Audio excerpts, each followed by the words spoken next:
Assalam-o-Alaikom دوستانو ټریکس وذ AK یوټیوب چینل ته ښه راغلاست. دوستانو نن زه تاسو ته ښایم چې څنګه موږ کولی شو چې کمانډ پرومپټ استعمال کړو.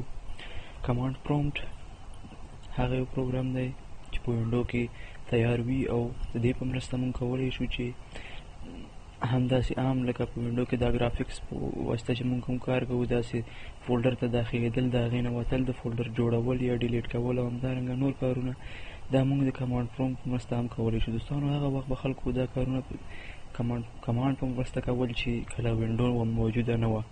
کله چې وینډو موجوده شوه نو اوس خلک د ګرافیکس نه کار اخلي، لکه د ګرافیکل یوزر انټرفیس نه.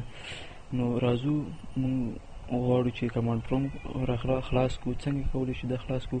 تاسو به اول راشئ دلته سرچ ته، دې ځای نه هم کولی شئ چې دلته ولیکئ CMD.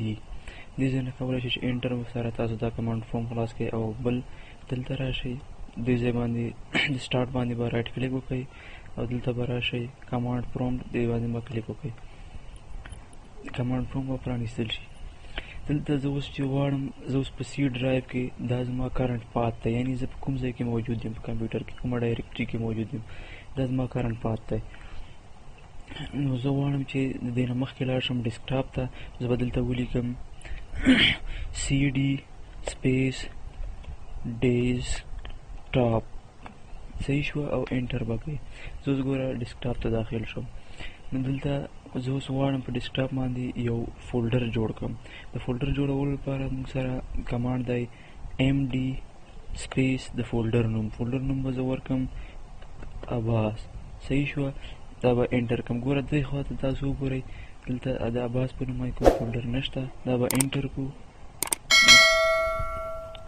اوس زه غواړم چې د دغه عباس په نوم فولډر ته داخل شم. نو دې داخلېدو لپاره بیا موږ هماغسې کمانډ دی CD سپیس عباس د فولډر نوم به ورکئ، صحیح شوه، او انټر به یې کړئ.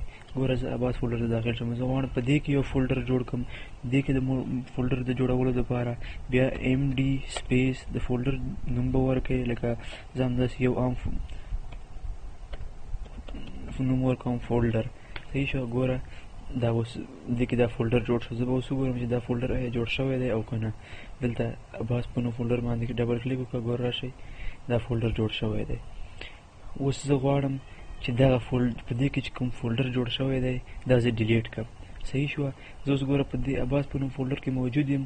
زه به دلته ولیکم دې دپاره کمانډ دی RM داسې اوږد کمانډ هم شته، او لنډ ولیکئ RD سپیس هغه د فولډر نوم به ورکئ،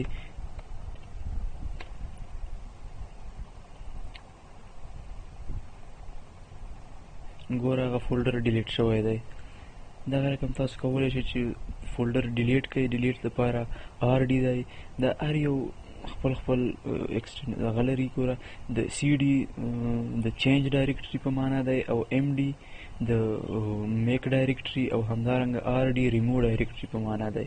نو هیله ده چې دا ویډیو به تاسو خوښه شوې وي، او همداسې نورو ویډیوګانو دپاره زه غواړم تاسو ته نور داسې ډېر د دې ټریکونه وښیم چې د دې سره موږ داسې قسمه فولډر یې جوړولی شو چې هغه موږ همداسې نشو جوړولی د هغه نوم باندې فولډر. نو دا ټول ټریکونه تاسو ته د ښودلو لپاره زه غواړم تاسو ته نورې ویډیوګانې جوړه کړم. او همدارنګه که تاسو دغه ویډیو خوښه شوې وي نو تاسو دا ویډیو در سره لایک او شیر کړئ، او همدارکه زمونږ چینل در سره سبسکرایب کړئ. ډېره مننه.